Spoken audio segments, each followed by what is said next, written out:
Okay, hello everybody.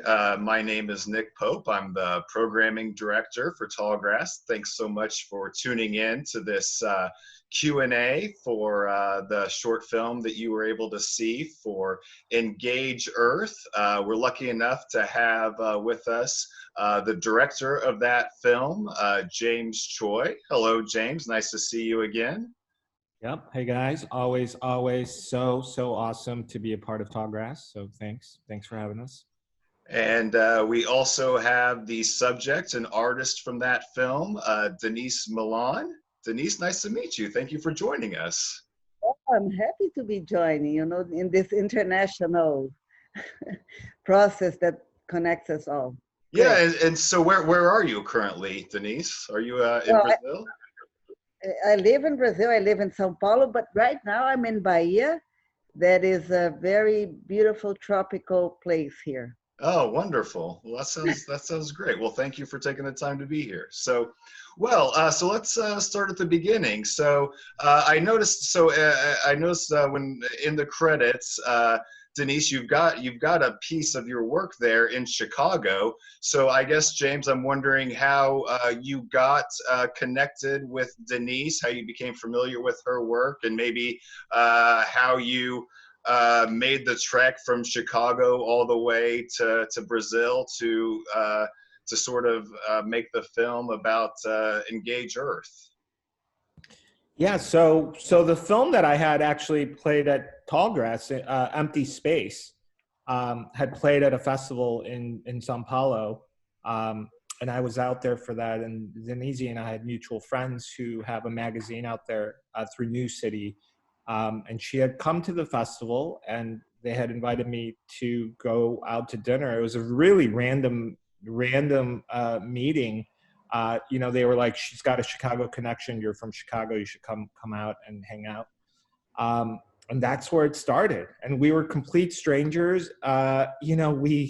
Denise always likes to say, like, during that dinner, like, I don't think we said one word to each other. It was like a very sort of, not awkward. I mean, it was a very nice dinner, but it was just it was at least between us. But somehow we connected afterwards online. And I had talked to her about how lovely Brazil was in Sao Paulo and would love to be back or work on something out there. And, she told me about Engage Earth, this program that she had started. And, I mean, it's amazing what she was able to do during the last 10 years. And as soon as I heard about it, I was like, oh my God, I got to figure out how to get out there. And I was able to get a small grant from DePaul.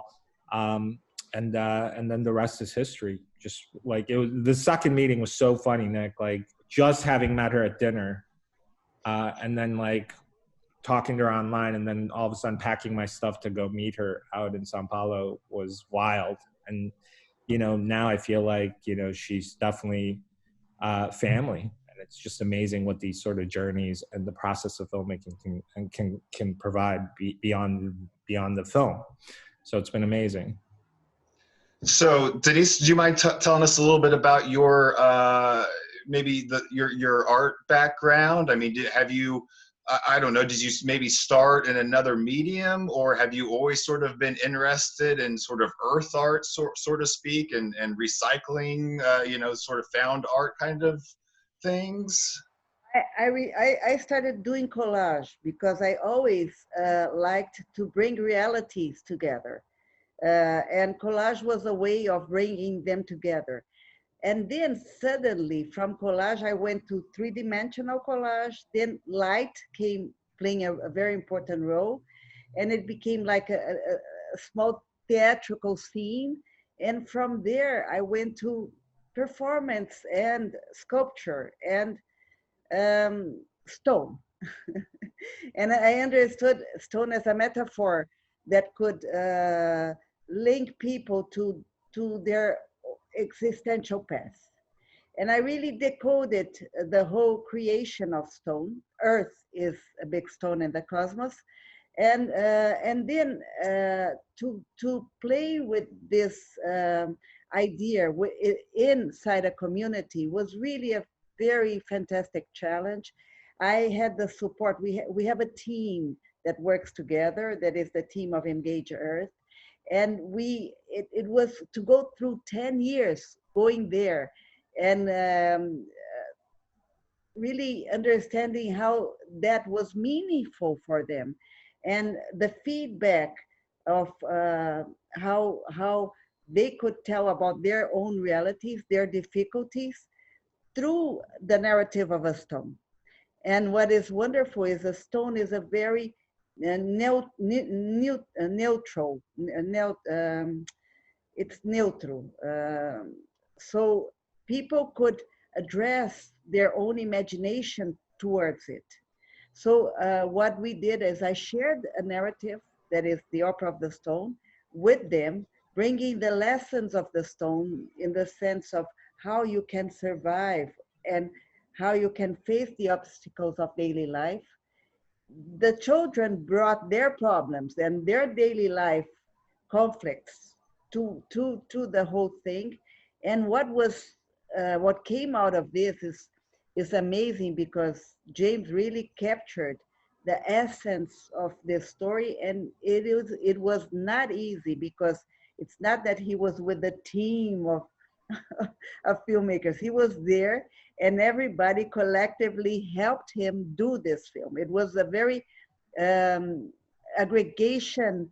It was his film touched us all, and it engaged us all in the whole in bringing this to other audiences, so people could understand what was happening there.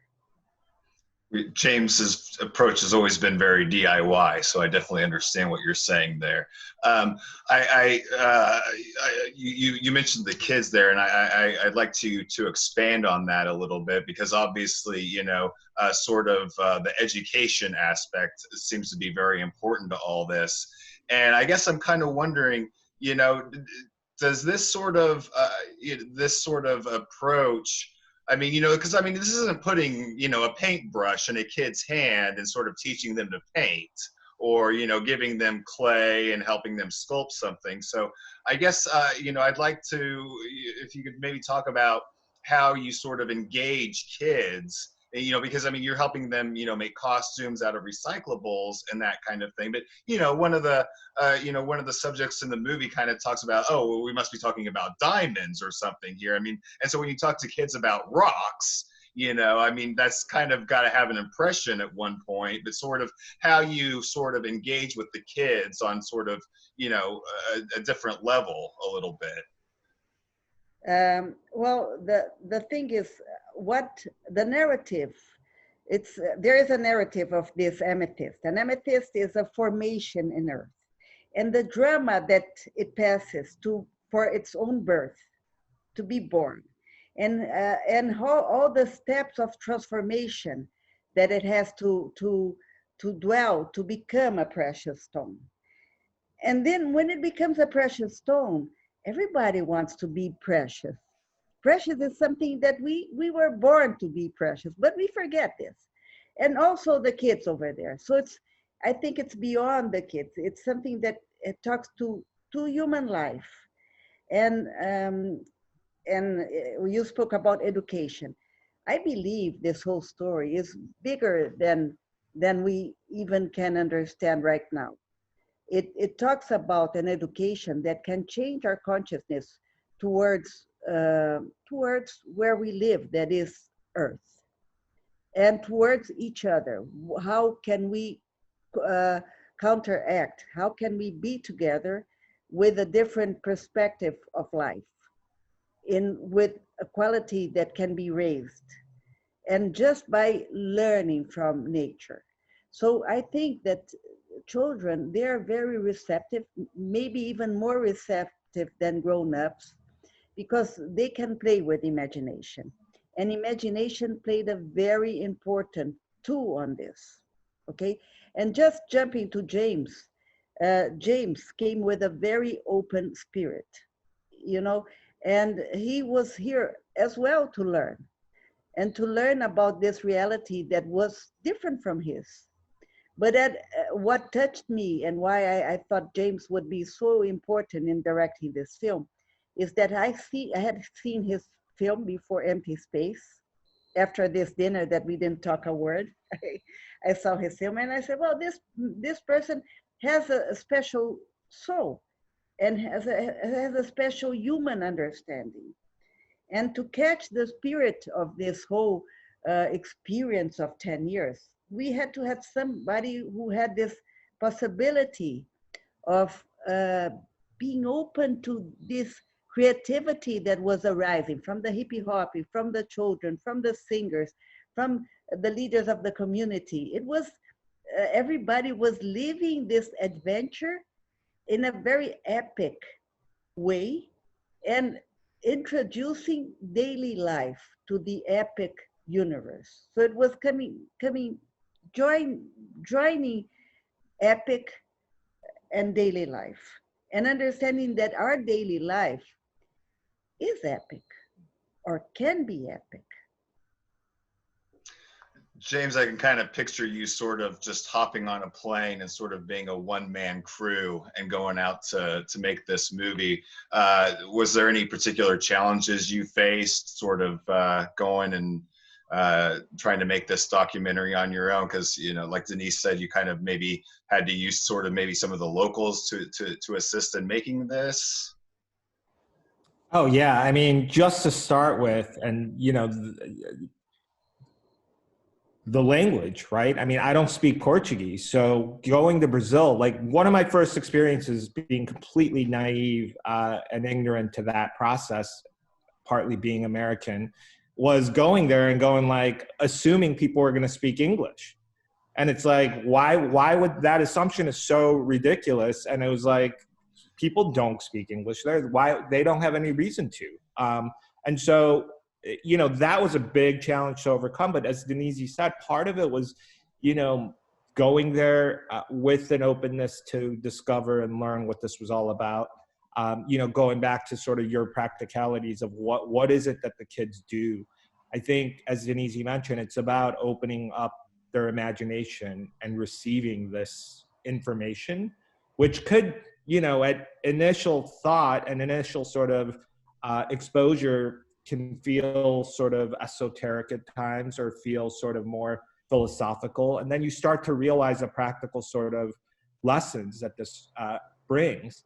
And so the kids go through this during the summer and this culmination of applying this knowledge into sort of this big event that happens, which is so beautiful, and this collective effort of people sort of being awakened to these ideas and the possibilities through this metaphor. And it's just beautiful. Like you go, I mean, just the amounts of people that are involved, as Denise mentioned, like we have hip hop artists, we have classical musicians, orchestras, we have opera singers, like some of the most renowned opera singers in Brazil. We have ballet company. Like it's just a culmination of just amazing artists opening up their imaginations towards this vision, and it becomes this beautiful thing. And so, you know, it was like, you know, the challenges were deep, and I knew that going in, but I was just open to the idea of accepting what this offered, and it was truly beautiful. And I, you know, to be a part, I mean, it took a little bit longer than I had anticipated because of that. So I was, you know, it was a 3-year process. I mean, I went to 3 different big end of the program events, which started as a parade through the favela, and then the last one was at the Bienal, and it was just all so beautiful and inspiring. Would you mind talking a little bit about the scoring and the animation that kind of bookends the film a little bit? Yeah, so Denise did an opera of the Stones like way before. I mean, her history is so rich in this medium, in her evolution of growth. I mean, again, you know, there could be books and features written about this, but she had done an opera of the Stones with a huge arts foundation in Brazil, Sesc, and so there was an amazing musician, Clarice Assad, who had worked with her on that. And of course, it was just natural to bring her in to help on this as well. And she was just again, just such an amazing talent. And so she was really helpful in putting together the score for that. And the animation, again, was just working from different mediums. I mean, I think, you know, that's what this is like, it's not just one thing.